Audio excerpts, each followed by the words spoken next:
they want the government to control the economy more, but they don't actually realize that when the government controls the economy more, the economy is made up of them and they will be controlled more as well.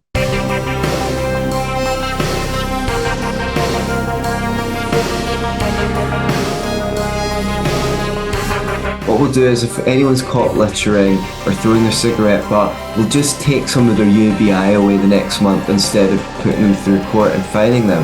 And we all go, oh, that sounds like a good idea. You just need to get the government out of the economy, stupid.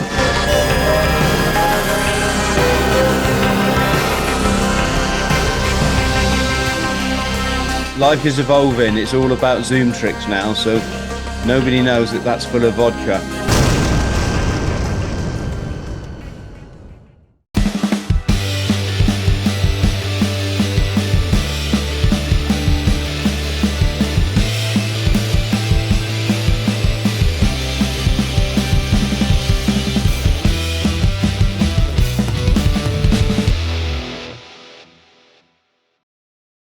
Antony, how are you, my friend? I'm doing very well indeed, Chris. Thank you so much for having me on the show. This is one, I've been doing a tour of shows, but I really wanted to do this one. So now I've bought the t-shirt. First off, massive congratulations on your book. Having written a few books, so I know that it's quite a commitment to get a book. Your one's done better than mine. That's not fair. We should have socialist redistribution so that we can redistribute half of your book sales to mine to make them equal. Well, don't you think that's kind of the way with all this, what I call the agenda? Right. It's the way the planet's going, isn't it? People can rock up with a crayon, right? Write the worst book in the world, but they get a winner's medal. If they get the media attention. So yeah, there's a lot of resentment of success, and I feel to some degree, or of competence, or of being good at things, and I feel to some, or having done well for yourself. So I feel like, so to a degree, people are building their own prison, which I think we'll get to with today's topic. Because of their resentment of people more successful than them, they want the government to control the economy more, but they don't actually realize that when the government controls the economy more, the economy is made up of them and they will be controlled more as well. And they don't realize that they're just looking at the three-dimensional material aspect, aren't they? They don't realize that give me £8 million and an unhappy life. I'd rather live the life that I have, right, and live in paradise every day, because I've understood the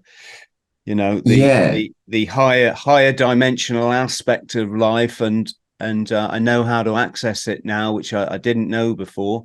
Well, it's just that, isn't it? Jealousy and anger is all it's our animal qualities.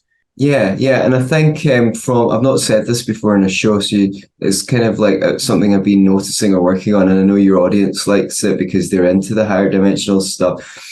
I felt like if you always got a material reward every time you did something right, and you got somehow materially punished every time you did something wrong, you'd never know who was good and who was not, and you'd never learn to listen to yourself, because you just do everything good so you get a reward, and you just avoid bad things so you get a punishment. It would be kind of like Clockwork Orange. And what I realized looking back on my life was there was some periods where I was working really hard and I didn't have any money.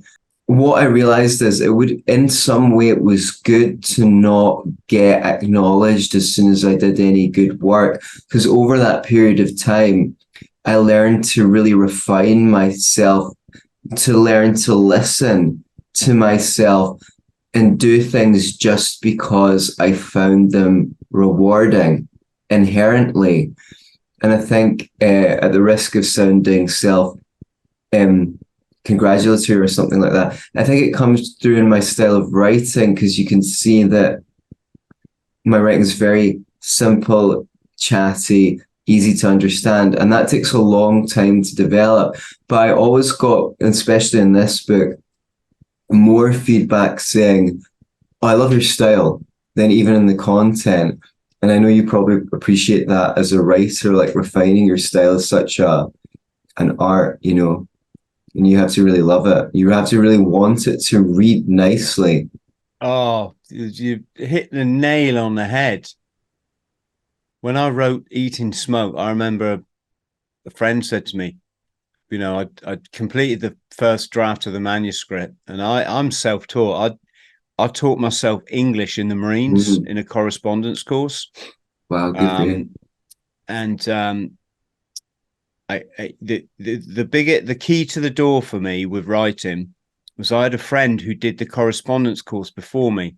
He did the whole course. It was obviously over the course of a year, and then you, bless you, Thank you. the silent zoom sneeze. All right, yeah, I muted Oh, because oh, I didn't want to sneeze on your audience. I didn't want them to get COVID. yeah. all the what am I saying? All the little Zoom. Life is evolving. It's all about Zoom tricks now. So nobody knows that that's full of vodka. Right, good one. Nobody knows that I'm not listening to you in my headphones. I'm listening to AC/DC because I'm bored already. Is it at least one of their good ones? Is it Bon Scott era? Mate, you're gonna show me up now because You don't know anything about I AC. know my friend Matthew Pritchard is very big on AC/DC.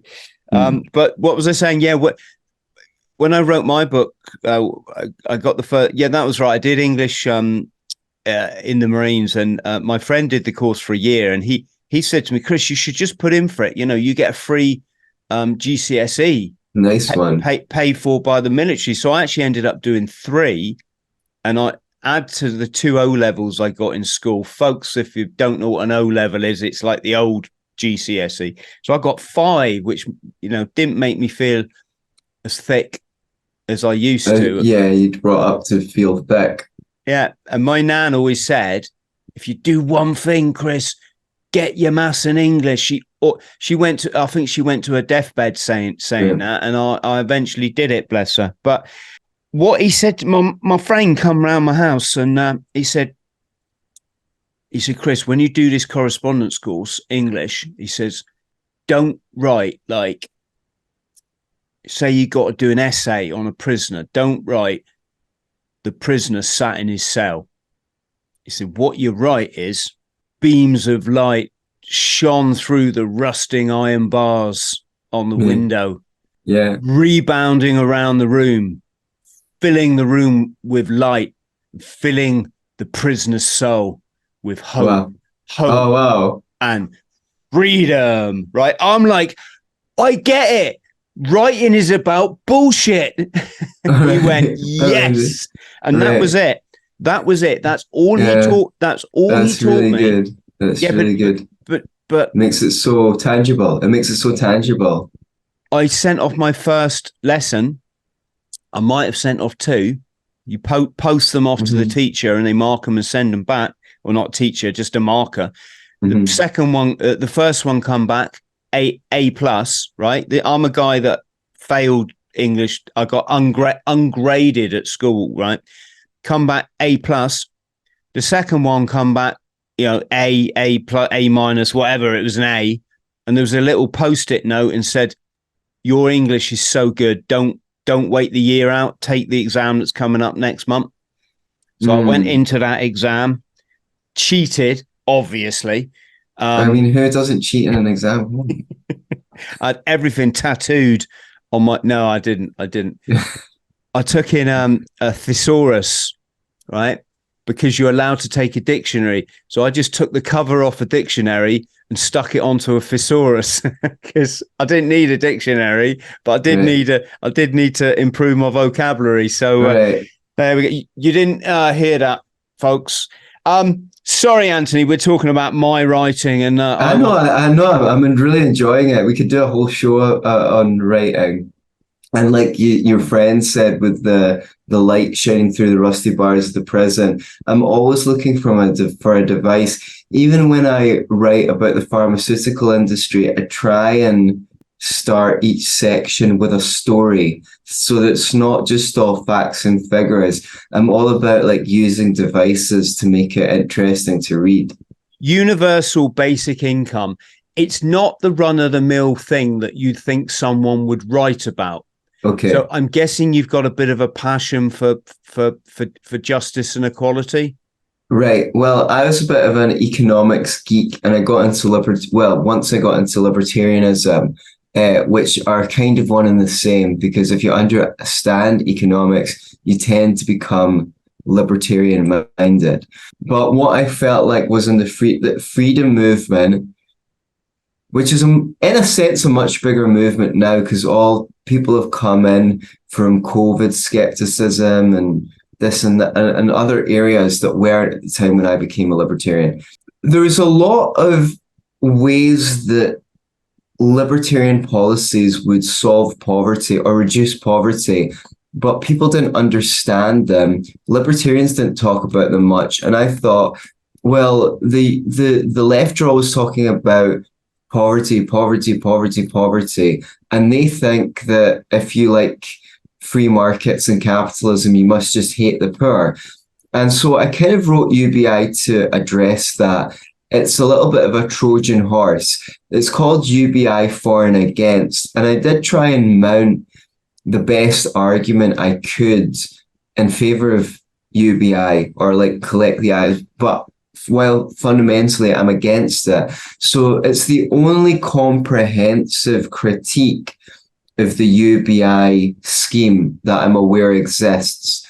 The middle section is a bunch of essays saying, if you implemented these policies, everyone would be so rich, you wouldn't need a UBI. And that was the real material that I wanted to get across to people. How the government has interfered in housing and made the cost of accommodation so high. How when the government stops us importing things from poor countries, it means that people here don't have access to cheap goods, and it means that the third world stays impoverished forever because we won't buy their damn stuff and send them our money. How regulations increase the size, the cost of goods, etc., etc. I go through several different ways that you just need to get the government out of the economy, stupid. And for 100 years or more after the Industrial Revolution, the government was relatively small and people's standard of living went really high, but also that there was real risks to the UBI in terms of totalitarian control. And I was one of the first people to point this out. I put up an essay on Mises.org called Universal Basic Income, Utopian Dream or Dystopian Nightmare. And I'm gratified, or maybe not, to see that tons and tons of people have made a similar case to what I made several years ago. And especially since lockdowns, especially since Chinese credit score, especially since them throwing everyone off YouTube and Twitter, more and more people have been making the argument that about the UBI. I'll let you come back on that and we can expand. Yes. So I guess we should explain for our wonderful what a UBI is. Yeah, because it's not a concept I guess everyone's familiar with. Right, thanks very much. Never take for granted what you know when you're broadcasting. So, okay, yeah, so you got to remember all the military podcasts, like all chats with veterans. Think of all the jargon they come out with, and like, well, oh yeah, that's true. You're not talking to the lads now, or the lasses. You're talking to the public. That's so true, and that's one of the things I find so interesting about your show. You know, you go from talking to people who've just done extreme things with their life to boring economists talking about the UBI. Actually, I've lived all over the world as well: Mexico, India, Costa Rica, the States, especially over the last few years. So I felt some kinship with you, hearing you talk about these things. Can I just say one thing? And I'm repeating this point a lot for people. Your story to me is equally as fascinating as somebody that stormed a mountain in the Falkland War. You know, this is why I live in paradise. Is I love everything. I soak it up. It enriches my life, and I learn from it. And it's given me all the answers. The trap that people are falling into is they want to change the future, like with all the World Economic Forum and King Charles, but because they're locking themselves into just watching conspiracy videos all the time, and you get negative. Yeah, it sucks the life out of you. It definitely does. And what happens is, and we've all done it. You know, what happens is it locks you into fourth dimension consciousness, which is still in the matrix. I urge people, watch all of our podcasts, folks. I choose my guests and invite them for a reason. It's because they're bloody legends. That's sweet. You know, you have accessed an area of life I haven't. And either I've got to go to uni and study, you know, economy, how to be an economist, or I invite you on my show, and in an hour I'll get, you know, you definitely. I'll get a good flavor of it, you know. You can get a really good understanding of a topic in an hour if you focus and on the core issue and you contextualize everything properly. So basically, it's giving people a base level of income in under the guise that, look, if we give everyone, let's just say arbitrary figure, 15 grand a year, that's the bare minimum anyone needs to live. If we give everyone that, then technically we've eradicated poverty and strife. Is this right? Well, yeah, I mean, that's part of it. So if I'm going to make the two best arguments for the UBI is, one, the system's really complex, and just giving everyone the same amount of payment would save on a lot of government bureaucrats and things like that. So we just mail shot out straight into your bank account, £1,000 every month, Bob's your ante, and that would save on administrative costs and complexity. Number two, the current system creates poverty traps where people aren't allowed to work more than 16 hours a week, for example, or they'll lose their housing benefit, they'll lose their whatever welfare they're on. So they don't want to work more because then they'll take home less. So the idea is with a UBI, no matter how much money you're making, if you go out and work more, then you'll earn more. So that will do away with these poverty traps. That's nice on the face of it, I suppose. Another thing is you couldn't call poor people parasites because everyone's getting £1,000, or as you said, a little bit more than that. You said 15 grand a year. Or people could retrain, people could be artists, people would have more freedom. Okay, that's what it looks like. First of all, I'm not really convinced that the UBI will first of all stay the same sum of money for everyone, because after a while it's easy enough to go, well, I'm a single mother, I should have a higher UBI, and people go, yeah, I mean, that's fair. Oh, I have to travel so far to work, my transport costs will be included. Oh yeah, why does everyone get the same UBI? It should be, now we're back to the same administrative complexity of the system. So it might not. The second thing is, I don't really think it's going to stay universal, right? We just saw what happened with this over the last few years, where people who've always said, oh, healthcare is a right, everyone should get healthcare, blah, blah, blah, blah, blah, suddenly started going, well, if you didn't take these lollipops, then you shouldn't be entitled to go to a hospital because you're risking these are people that were telling me that I don't care about people because I don't think the government should provide healthcare, because I didn't think that the government should give out massive handouts to big pharma for treatments that don't have a good basis in science, or pay people to treat diseases that are preventable. I thought maybe instead of paying billions and billions a year on treating type 2 diabetes. Why don't you have some programs to prevent diabetes in the first place, which have been shown to work, by the way, but then they always get shut down because they lose the hospital's money. If you live in London, what's it good having the same basic income as someone who say lives in rural Cornwall, because the price of living in London. Yeah, I guess that for the UBI purists, they'd say, well, good, because that would encourage people to move out of London and go live in Cornwall for a cheaper life and whatnot, and maybe everything shouldn't be centered around London. But in the long term, start with, like, if you if you litter in the park, they'll go, do you know what? Taking you to court is too expensive. What we'll do is, if anyone's caught littering or throwing their cigarette butt, we'll just take some of their UBI away the next month instead of putting them through court and fining them. And we all go, oh, that sounds like a good idea. But that's just where it starts. The next thing is, right now, you got taken off Twitter. I'll probably never get around to calling it X, for having politically incorrect opinions. It's only a short road from, if you drop litter in the park, we're going to dock your UBI, to the banning. We ban people on Twitter for having the wrong opinions.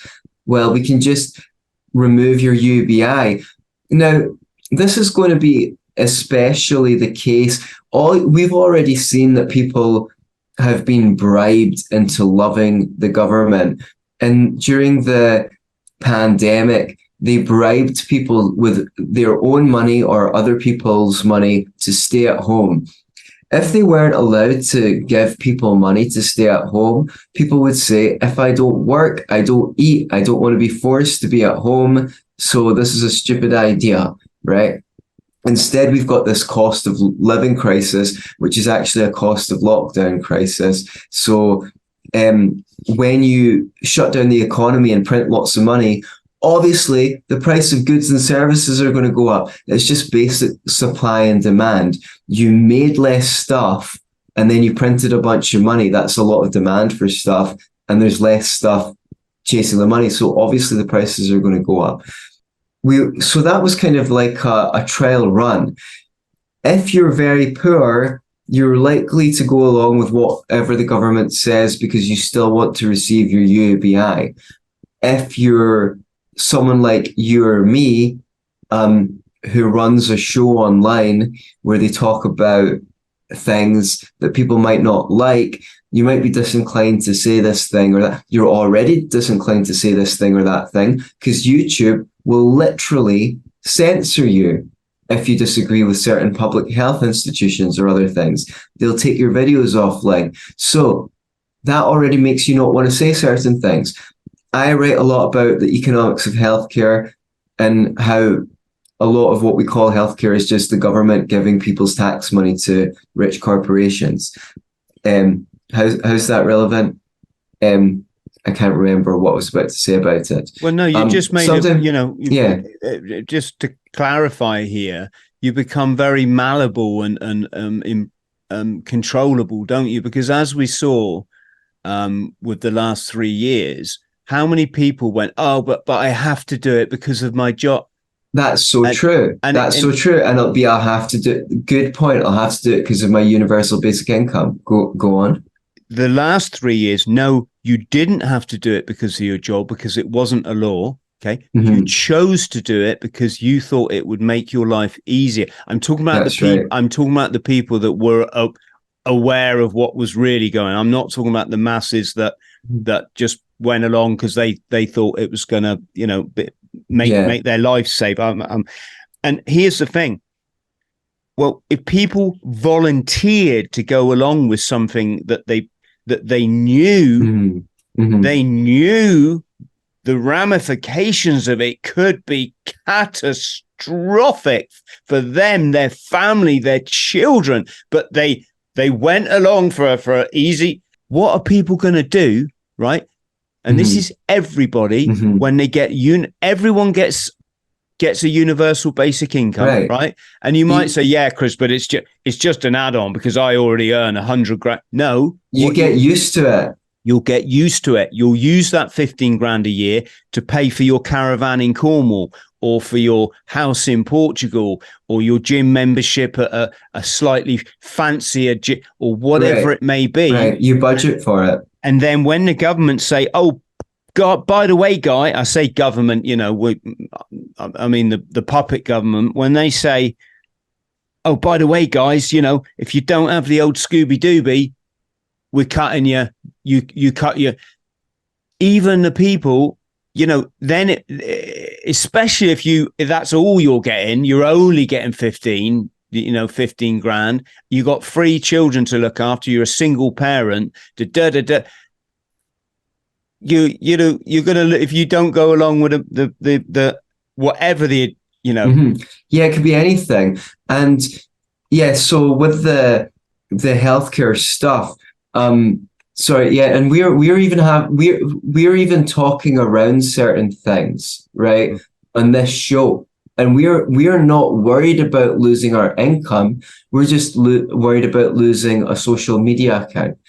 That's how far it's got. So if you think, I mean, these people literally lied us into war in Iraq, right? Can I just correct you there? No, the reason that, I use words like Scooby-Dooby is I don't make any money from this platform. That goes to our editor.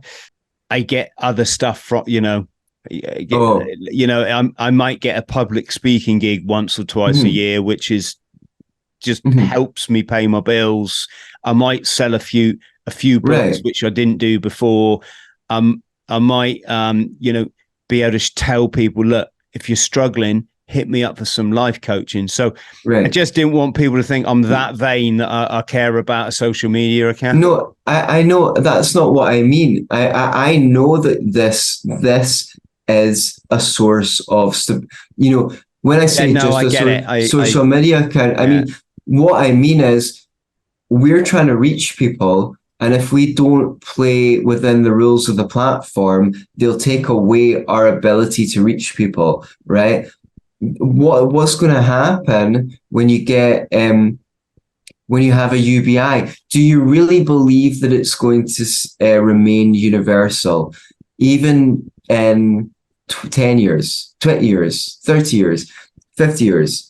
When you look at what's happening in China with the social credit score, why would they not tie this money to a social credit score? Oh, he's very charitable. Perhaps we should increase his UBI. He volunteers at the Rotary Club. He trains as a medic and is giving people lollipops or Scooby-Doobies, depending. That's very good. He's a good little citizen. This happened in the Soviet Union, and it was very, very beautifully put forward by Ayn Rand in her book, We the Living, where she showed people who knew it was nonsense would suck up to the party and engage in all these non-productive educational activities promoting the party line. And then they get privileges, they'd get a nicer house, they'd be able to go into someone else's house and take it. And it's weirdly comes full circle back to what I said earlier on, where I said, there's been times in my life where I've not had much money, but it helped me to listen to myself better and focus on hearing my own voice and doing things just because they were fulfilling, not for a reward. This is going to be the opposite of that.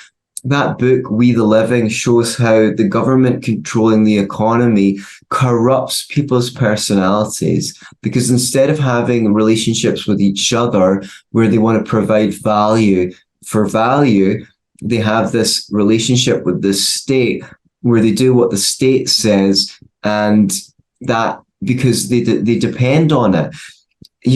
Recently there was a news article here saying that Scotland had waged a war on landlords because they put all these regulations in. Now, to just remain a landlord, you're going to have to make all these differences to the flat, which might cost £8,000 or more to follow the regulations. Who's going to pay for that? It's the tenants. This comes back to what I said before: resentment of anyone who's doing better than you. oh, they saved up and they afford a second property. Well, fuck them anyway. They're just landlords. Regulate them to death. They're going to need to take. They're going to need to pass those expenses on to the tenants.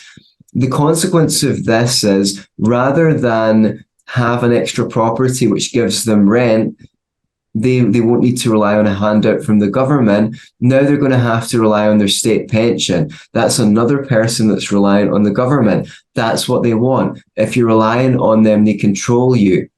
The only people who are going to be allowed to own property are rich conglomerates that have the money to hire a lawyer and an actuary and an accountant and this and that. No private landlords, just big corporations that own all the houses, and they'll rent it to you. But people are so full of resentment, to anyone. Oh, that's shocking that they can have a second income from a property. I can't, so they shouldn't be allowed to. People are building their own prison, and this UBI thing is like, well, why shouldn't I just be able to sit at home and write crap poetry and then go to a cafe and read it out? Why should I have to contribute anything to the well-being of other people in order to cohabitate this society? So yeah, I fear that people's just resentment of others is leading them into the gulag. Basically, you'll own nothing and be happy. That's what the guy at the World Economic Forum said explicitly. They say, here's the thing: 15-minute cities. You were talking about going to Antarctica. You'd be bloody lucky to go down to Cornwall, mate. Right? They're gonna, if you leave your designated area, they'll turn your UBI off.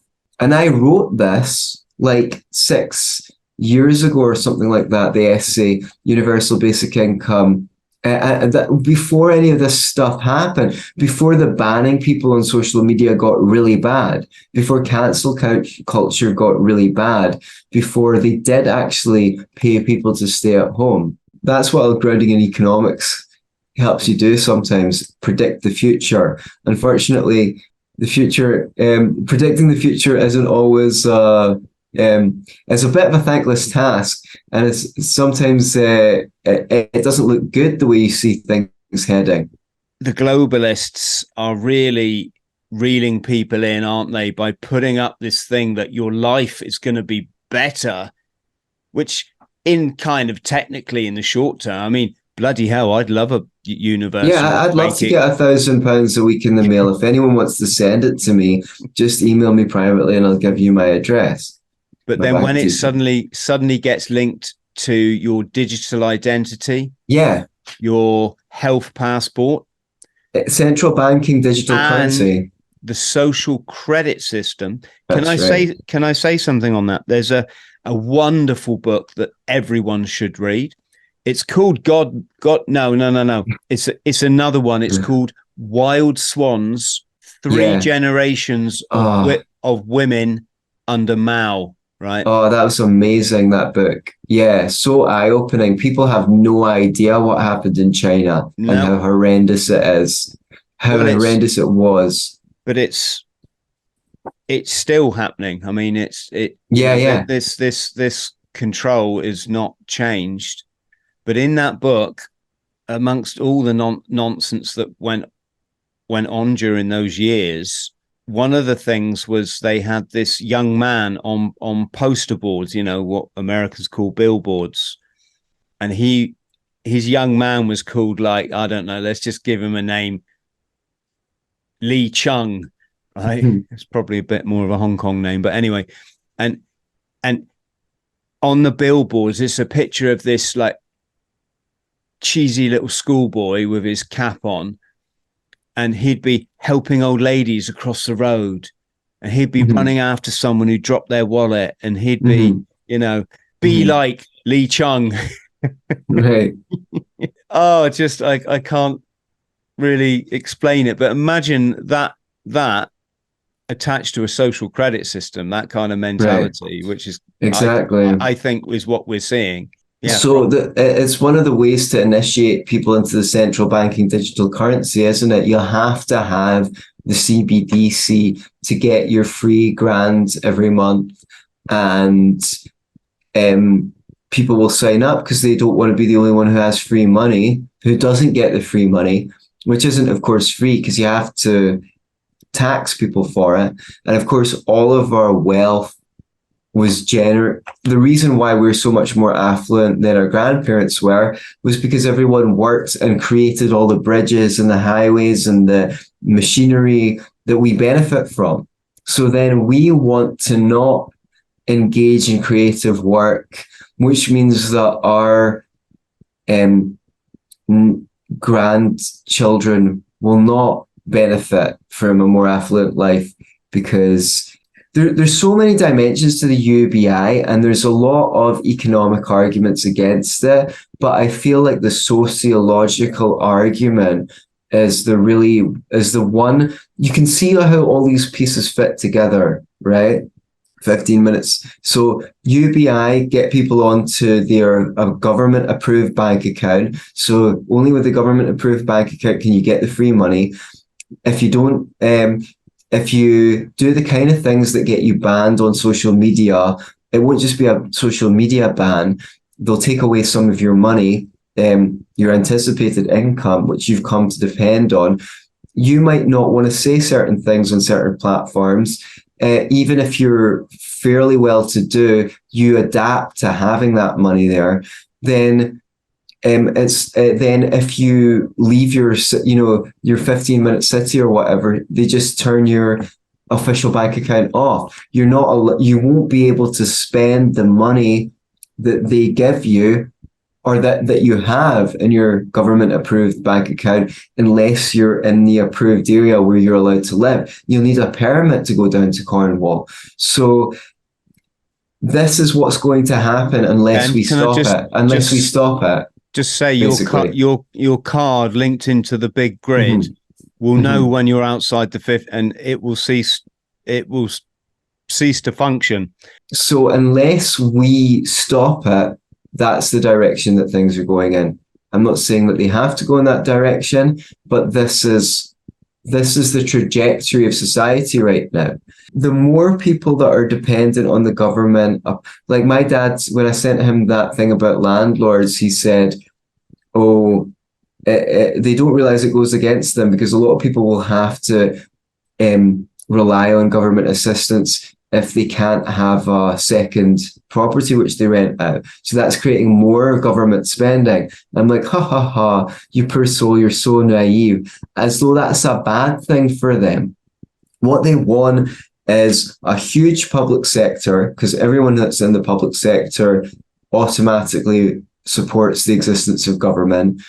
A huge number of people on welfare, because everyone on welfare automatically supports there being a government. As much as they say, oh, we hate the government this, we hate that government that, they will fundamentally support having a big state because they're dependent on it. Then a bunch of university professors to propagandize people into thinking the state's a good idea.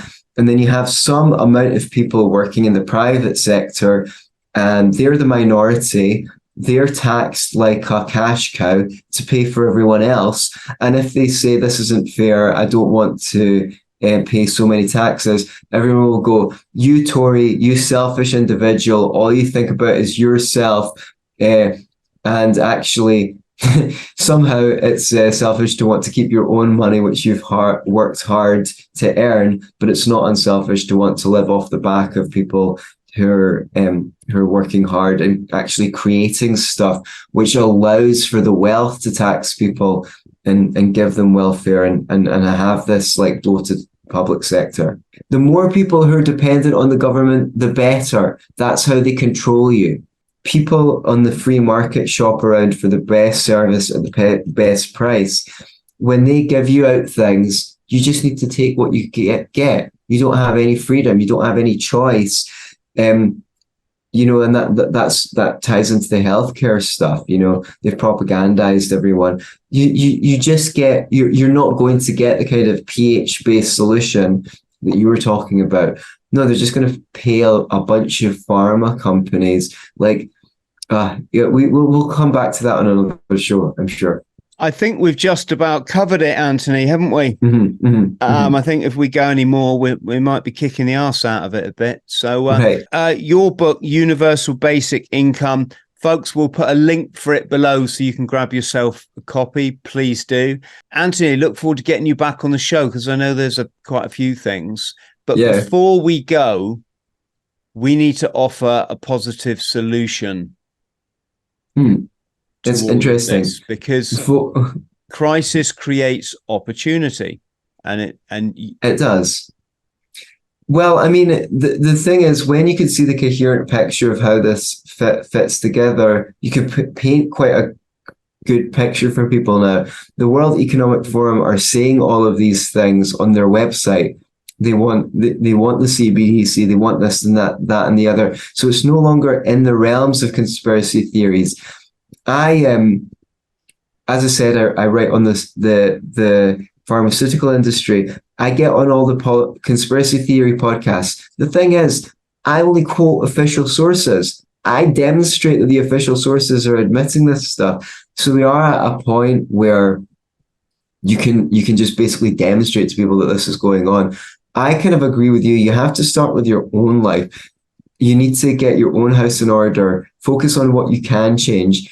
I don't worry about everything that's going on in the world because I have a sense of purpose in life. I like writing about the pharmaceutical industry, and I can hopefully prevent people from taking some drugs that they won't need to take. Drink your green juice, go to the gym, get good relationships with people. You can connect with people through podcasts like this so you don't feel like you're sane in an insane world, and find out something that you can do to make a contribution. I feel like I don't feel depressed. I don't get depressed listening to conspiracy theory podcasts because I've got good friends. I write. I love doing that. I like helping people, and I'm just getting on the train. I'm doing everything I can to help to aid in the effort. A couple of things.